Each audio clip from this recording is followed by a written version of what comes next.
Freak Nation, he is back with the Freaks. Connor Zilisch, who back in the day when he was winning races coming from behind the TA2 class at Detroit, we had you on the show, and we just saw something special about you. Then we had you on the second time, Connor, and there was word out there that you were going to sign up with a NASCAR team. You wouldn't lead us on to it. And we said Junior Motorsports. Ha!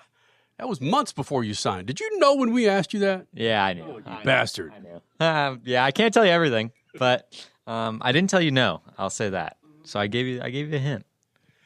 Along with joining a team like that, I know it's fresh into the season, but there's got to be some tension. Is there tension already? Has Junior yelled at you, screamed at you yet? I haven't been yelled at. I've been. He definitely gave me a word of advice, but no, it's been a lot of fun getting to race with JRM. A lot of great teammates and people in that building. A lot of good drivers have gone through that building. So yeah, it's been an honor to race for Dale, and I'm excited for the rest of the season, knowing that we've already got at least a win under our belt and locked into the playoffs. You're pulling double duty, not at every racetrack, but for a lot of the season. And I want to know, who's the better boss? Is it Dale Jr. or is it Justin Marks? Oh, that's a tough question. It doesn't get much better than Dale and Justin, I'll say that much. So I'm definitely lucky to have both of them. It's cool to have Dale. He gives a lot of racing advice of his past and all the racing he did in his time in NASCAR. And then Justin, he's just so forward thinking, and he's also a racer himself. So he chimes in every now and then and gives you some advice. But it's really cool to have both of them. Justin's one of the best businessmen in the sport, and Dale as well. But also having Dale's racing background is really cool too. It seems obvious that your relationship with Trackhouse came together because of Trans Am and because of Justin having an interest over there and driving over there as well. Is it that obvious, or was it a lot harder?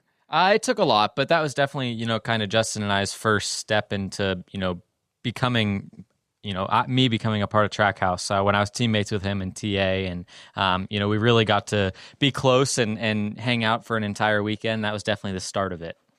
I'm just watching you again. I will never forget this. A year and a half ago when we first had you on, you're a very easy interview. You speak very well. And then I see you out there with the fans. Who, again, taught you all this on how to be so, for lack of a better word, suave with just the entire industry? Yeah, it's just kind of me and who I am. I love getting to meet people, and there's so many fans out there that have unique stories, and that's kind of what keeps me entertained and interested in being so good with them, and also interviews and stuff. I had to grow up at a very young age. I've been doing this for a long time. As young as I am, I've been doing it for basically my whole life. So I've gotten used to it pretty quickly, and I spent a lot of time in Europe by myself, and didn't have my parents with me, so I was forced to grow up at a young age, and that's kind of just a lot of what has made me the person I am today. The European scene is seemingly quite different than it is here. Media is different over there. Do you like being back? I would imagine, yes, you're an American, but can you explain the differences between the stress of being in Europe, especially by yourself, and then here? Yeah, it's a much different world, and racing in F1 and racing go-karts over there. All the kids that I used to race against are now on their way to F1, with some being in F1. So it's pretty crazy to see how it was definitely eye-opening to see how different of an experience it was over there versus here. And, there's so many different culture shocks that you get when you go over there. But it was really good for me to go over there and learn a lot as a kid. And I definitely grew up a lot and learned a ton from it. This is awesome. Okay, Kenny, I see you. You're chomping at the bit. You got to get the microphone. What you don't see in Europe as much as you see here is pranking, and some of you drivers having fun with each other. You and Jesse Love, man, what is going on? He gets pictures of you sleeping in cars. What's up with that? How are you going to get him back? Oh, I've gotten him back enough. It's I'm winning that battle, and Jesse and I are really good friends. We're best friends, and with being best friends comes it's not all just lovey-dovey and being best friends. We gotta mess with each other.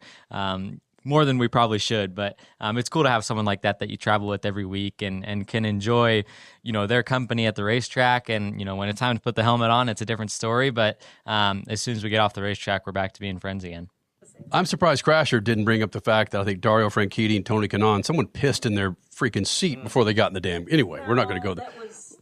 No, you're right. That was Dario. I don't know. But that's what you do in IndyCar.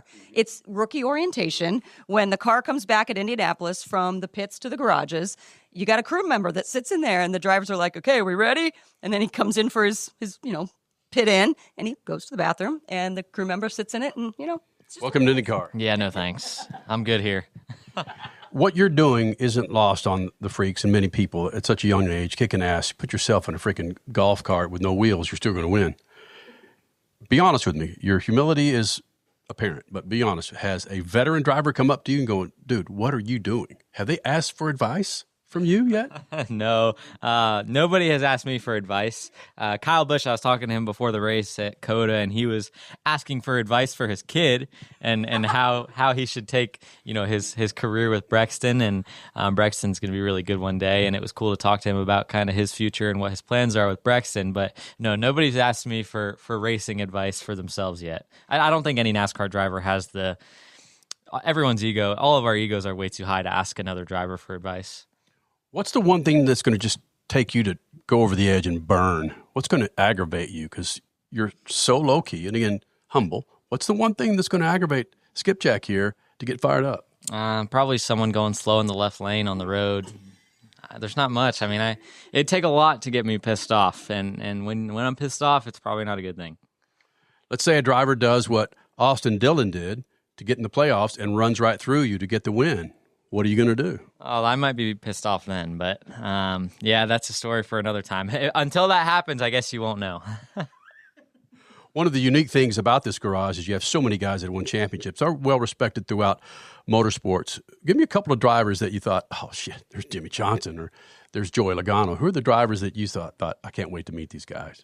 I'd say, guys like Denny, he's such a personality and done a lot for the sport, as co-owner in a team, still races himself for Joe Gibbs. And, he's a big name in our sport. And then, Martin Truex, while he was still a part of it, he was a guy that I always kind of looked up to. And, he's been around for a long time since I was a kid.